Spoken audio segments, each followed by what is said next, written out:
to the NXT Podcast, your home for weekly NXT reviews and insight. The beautiful part of NXT is that when one dream ends, another dream begins. Find all of your NXT news, recaps, and analysis right here.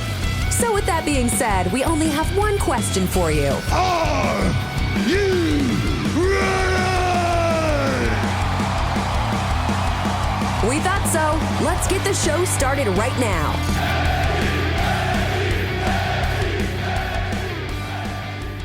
All right, everyone. This is Memphis Mark coming to you from Mullet Manor, and we're going to do the review for 827 of NXT, all leading up to No Mercy in Denver coming up this weekend. And, they start off, they've got the ladies going out. You've got Meta 4, or is it Meta 2? You've got Jakara Jackson and Lash Legend speaking a little truth. And then you've got, they call them Fatal Influence. It's Valen, JC Jane, and Jasmine Nix. And they spit a few facts. And then, of course, they've got to have a match after that. So, and the match itself, it's not so bad. It's some of the things that kind of become apparent in this match. The two best are absolutely, Valen and JC, and it's not really that close after that. Jakara needs more time. I see flashes, we'll see in the future. Jazz, I haven't seen enough out of her to really make a comment yet, but Lash, man, they really, really need to get somebody to work with her. She has the capability of being something really, really big. But and I'm not against the what they're doing with her now, but she doesn't. The other ladies sometimes seem like they don't know how to work with someone that is that big and that strong. And she's trying. She sells. She does her part, but she needs more time in the ring. And it's just, it's a problem. It's a good problem to have, because that pretty much means that she's going to be, okay with time. Now the Fatal Influence ends up getting the win in this, but it's three different looks in one trio there. We'll see how that goes on down the road. But then we're going to have our weekly drama session, brought to you by Wesley, able to make people feel uncomfortable for years, it seems. But it's him and is it Trey? Is it Zach? I don't know. They're doing a promo, and there's the Wawa, same old, hold me down, different levels type stuff there. But anyway, they go from there to another interesting promo, with Eddie Thorpe out there, and they show Eddie Thorpe doing DJing out, and he just happens to be what looks like a ring, and it just happens to be what looks like a bunch of people standing around it with piped in music or crowd reaction. But they throw some girls in there, and then in the background though, and the whole thing, you got Ashanti in there, and in the background you've got Anofi going in, looks like into a training room or something, and then Brooks Jensen following him in there. And it's whoops upside the head there. And, of course, Eddie and them come in and save the day. But it was kind of interesting. They're doing their interview, and Eddie's not he's like, just the interview wasn't going, or their little promo wasn't going that great. But in the background, you see that, and then what leads up after that. So, hey, little innovation there. You can't go wrong there. But then after that, the second match, you've got Izzy Dame, the big volleyball player, and you've got Carmen Petrovitz in there, the martial arts expert there. But and again, in this match, it just so happens that you have two big ladies, two tall ladies. Well, that's what I mean to say, tall ladies. I mean, they are the size that they can work. There should be somebody to work with them to really show some of the other ladies how to react and how to. I don't know how to put it, in the bestest of ways, and I don't want to say anything wrong. They just need. These ladies are very talented, and they need the right person to work with them. Because Izzy, she manhandles most of this match. She really just takes control, and then Carmen has flashes, and I don't think they're getting good at. Getting any better by chance the way they work together. I think that there should be some other of the ladies get in there with a smaller big smaller, just the same way they do the men, and I think that these ladies will just progress and progress. But in this particular match, Carmen gets a roll-up, kind of a soft end, that's what I'm saying, it was just okay, I mean, that's what I mean. They could do more, but then after that, you've got Jada Parker doing an interview, and they're spouting all her talent from her soccer days, and she's explaining how she's always been in the spotlight, so this spotlight will not be too big for her. So she's out there, and then of course the prodigy. Roxanne, Booker T's favorite, export from his wrestling school. She gets in there and takes over the interview. And Jada politely tells her, hey, somebody needs to slap the taste out of your face, and then she proceeds to do it. So that was actually pretty good. A lot better than the Wesley drama party there. This was actually pretty good there. So, but after that, they've got, they got Tony and the family, they're warming up, and, they got two guys, not three guys, but two guys, that are, coming over and trying to tell Tony they got something to tell him. And he's like, hey, man, we're getting ready for the match, man. We can't, no, not now. So, they go out, and you've got the no quarter catch crew, which you've got Dempsey and Bourne and Wren. So it's a trio with a lady involved. And on Tony D's side, you've got, Luca, and you've got, Tony D's on the outside, of course. But, you've got the whole Tony D family in there with Rizzo. So, in this, the ladies do have pretty good spots in this, Wren keeps getting involved, which causes Rizzo to come flying out of the ring, and where she actually does a fireman carry on Mr. Dempsey, and it's a pretty good match, actually. Luca really comes out in here and shows, what he can do, and he ends up pulling the win out of this match, but... During the match, the two guys, not the three guys, but the two guys, and not four guys, but two guys, come back and they whisk Tony away. So, we're left wondering, where did Tony go? And then they have some more drama with Wesley and Trey. Yeah. All right. So, and it's. Yeah, it's the Rascals. I can't believe it. Let me see. Trey just wants the NXT rub. Wes is on a different level. A lot of security gets involved. They got some refs out there. Been done in the past and done a lot better. But after that, they go to Joe Hendry. Not to be too harsh on him, but they go to Joe Hendry because everybody believes. But they got him and Trick doing a promo, and they do. Trick's getting better on the stick, and Joe's great. So they cut a little spot, and Joe lets Trick know that, hey, if I win, and Trick says, you will win against Ethan Page, that he gets the first shot. So Trick, of course, happy happy. Yeah, and then, they've got the little promo coming up after that with Cleone Jordan, the North American champ, and she kind of calls out Wendy Choo, and Wendy Choo, and, Wendy says, I got a little warm-up for you. And we all wonder who it is.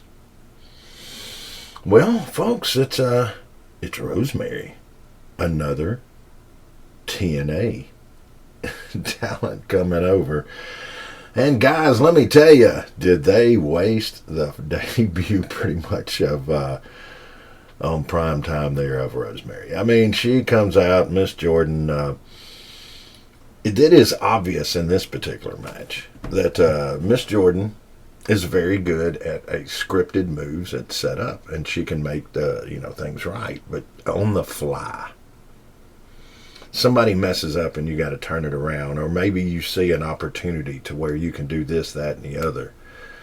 She's not on that level, speaking of levels, and Rosemary is, but the awkward style, I'm not going to say I'm the biggest fan of Rosemary by any means, but this could have been done so much better, and it shouldn't have been done as a promo or to set up someone. I understand the Wendy Choo and the Choo and the Rosemary reference, but Rosemary deserved, I think, a little bit better shot to come on before they just let her take a L. But hey, it is what it is. But Miss Jordan ends up pulling a win out of here, and of course a Wendy Choo comes on afterwards and puts her to sleep for the second time, and Rosemary watches with a lovely glaze there. So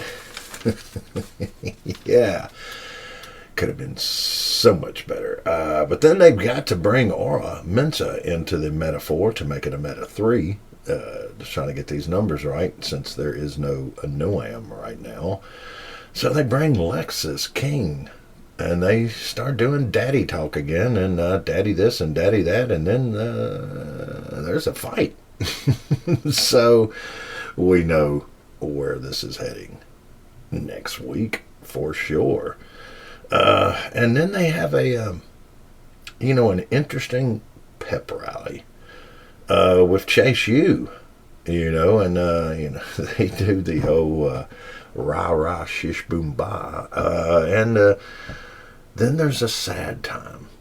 Yes, there's a sad time because Riley and Duke apologize to all of Chase Nation. And say they couldn't get the job done last week, and then they are sorry, but to no well, I don't want to get too fancy here, but anyway, to no avail. There comes Ridge Holland, and Ridge gives an inspiring speech, I guess you would say, where he says it's okay, but he slips a little word in there. He slips a little word in that says, as long as I have these titles, I will be loyal to Chase U. Okay, interesting. Interesting little thing there. So maybe not, maybe so, I don't know. But then you've got Nathan and Axiom. They got to show up, the ex-champs. And, they go through their whole little spiel, their little history, and then say that, at No Mercy that they're going to get the belts back, that the Chase U will be crumbling down. So yeah, that's they're going to go there with that. So we will see coming up this weekend in Denver, the Mile High City. And it's I like watching some of these guys in that upper elevated climate, because most people it does not affect, and sometimes I've seen where I expected it to affect a larger person. Bronson will be the first one that I'd bring up on that, and he strived. So so different effects for different people. So it'll be interesting to see where we go with that next week. But now we've got Blade from Elfie and Blade. And, Blade, Malik Blade's out there. And then he's going against Brooks Jensen. He wants a little revenge. And, Brooks is a second generation. So he's been around the ring. And this is more of his style. Is more of an older traditional style. And then you have the high flying of Blade, which can get all over the ring and use the ropes, and he comes out really fast in this match, just hooting and a hollering and a flipping and a flopping, but it ends up getting kind of grounded and kind of goes back to your traditional style. And I'm not going to say it's in this particular match, it was okay. This match was okay. Brooks is, he's got the beard, so he's going with the rough look there. It works a little better on him than that person on the other show, not on AEW, that's trying to grow a beard out and look not so kayfabish. But anyway, Brooks kind of pulls it off, and in this match, he's growing into the role. He's a renegade. He's a loose cannon. He's Brooks Jensen, and he's a little mad about what happened to Sean Spears. So we'll see where that goes from there. But then they've got, you can't have an NXT show without a Hank and Tank, showing up. An old Hank and Tank. Apparently they've got like a YouTube show, or the show's on the WWE channel there, but they have their own version of the Hank and Tank show. So, they're doing a little promotion out there, and hollering and screaming like they do. And then, OTM comes out the mud, and they spit some facts that you should be talking about Jada Parker, and then of course Hank and Tank's got to remind them that, hey, they just had that big win against the OC, the Good Brothers, and OTM reminds them that they already checked that box. So we see what will happen. Hank and Tank going up against OTM coming up. So we will see how that goes. But then they go back. The Tony D, and he's at his place. And apparently, Obafemi, the ruler of NXT, is coming to see the Don of NXT on his own stomping grounds. Kind of a polite slap of the glove, saying, hey, you may be the Don, but I'm the ruler. And, Femi's all, they got him all dolled up. He's, and he looks good there, and he does pretty good in the interviews, to tell you the truth, man. He spits his facts, and it gives, Tony a chance to do his, but, this wasn't so bad. It's a good little setup. It's a good little way. And the match should be pretty good because he did do pretty good with Oba. So there again, there's a big guy going to fight a guy that's a little smaller but still big, and they're going to move good. And if anybody can remember this past week, Bronson and the big man, the big SOB, and he man, they put on a show for the big guys. And man, I really think this is going to be a good match, hopefully. We will, of course, see. That's without a doubt. But I kind of jumped ahead. That was actually after this match, because we did have a match in there between, and it was the young OG Javon Evans going against Joe Coffey of the Gallus Boys, and Joe Coffey's going to give you a good match. He's going to get whoever over. It's like the Good Brothers, OC, or there's certain teams or certain people that can just get someone over no matter what. They are the veteran. They are they're going to make sure this match looks good because they appreciate their airtime. And Joe Coffey never disappoints. And of course, Wolfgang and Mark have got to get involved. Mark's going to end up taking a big blow off the top rope from the young OG when he's getting bouncy. And he does get bouncy quite a bit. And, he's going to end up losing this match. Joe Coffey's going to end up losing this match after Mark Coffey takes a big, I believe it was a cutter off the top rope. But young OG looked really good coming out of this match. It's a true version of losing the match. Losing the battle but winning the war, kind of. Looked really good, and hey, he's ready to take that move.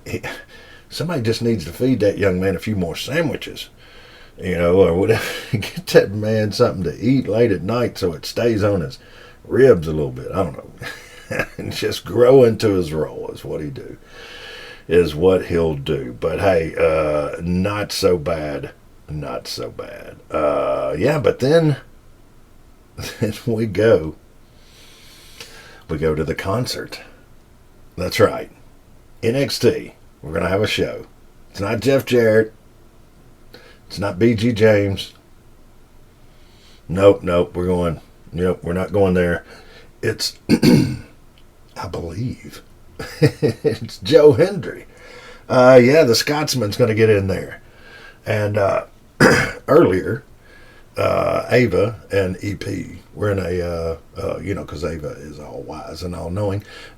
She got upset with EP earlier, and EP tried to get himself Ethan Page tried to get himself possibly suspended or something like that. And of course, Ava wasn't going for that, and said that she'd let him know what she's going to do. So Joe Hendry, because everybody believes. He comes out, and not an Elias deal. He played a little guitar and got out there and sang a song about Ethan Page. And let's just say he didn't play him or put him in the best of light. Made some funny gestures there and had some good photographs to go along with it. So. Of course, that's going to bring, Ethan Page is going to have to come out and stop the show. And, of course, the crowd. The crowd, actually, in this. When Ethan does finally get into the ring or whatever like that to confront the believer in Joe Hendry. He gets in and confronts him and says his spiel. The crowd is still going along with the song, the course of the song that Mr. Hendry had just been singing. And I won't even think about singing it, but when you see it, you will know. And of course, Ethan Page is mad, and there's about to be a fight. There's tension, and then the all-knowing and all-wise Ava comes out, and she notifies the crowd and EP, Mr. Ethan Page, the champion, that hey, there's going to be a special referee. And of course, the crowd already starts. Whoop that trick. And I can do that from Memphis. That's not really singing. But the crowd goes crazy. And of course, Trick Williams comes out in a customized, nice fitting ref shirt and is ready for battle. And you're going to have a couple little hoops and highs, of course, after that. But they're setting up, that's right. Trick Williams is going to be the special referee coming up for No Mercy in Denver this weekend. So, and the card looks pretty good. It's going to be a big weekend all the way around. So, kind of looking forward to it. So, we've had, of course, the passing of Psycho Sid, and so we'll a good show after this from everybody from all three brands should make it feel a little better. There we go, guys. It's kind of a neat and clean version of the NXT show we had this week. So yes, and I did want to say got some I will definitely do it. There's a few people that have contacted me through the military service. I want to always appreciate all of our military people out there, no matter where you are in the world.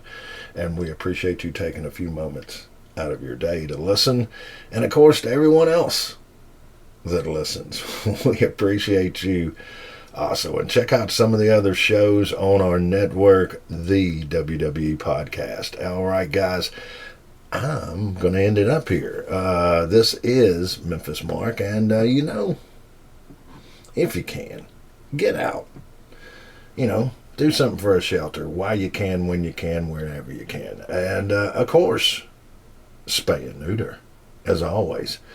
And, let me see here. Notes? No notes? Nothing?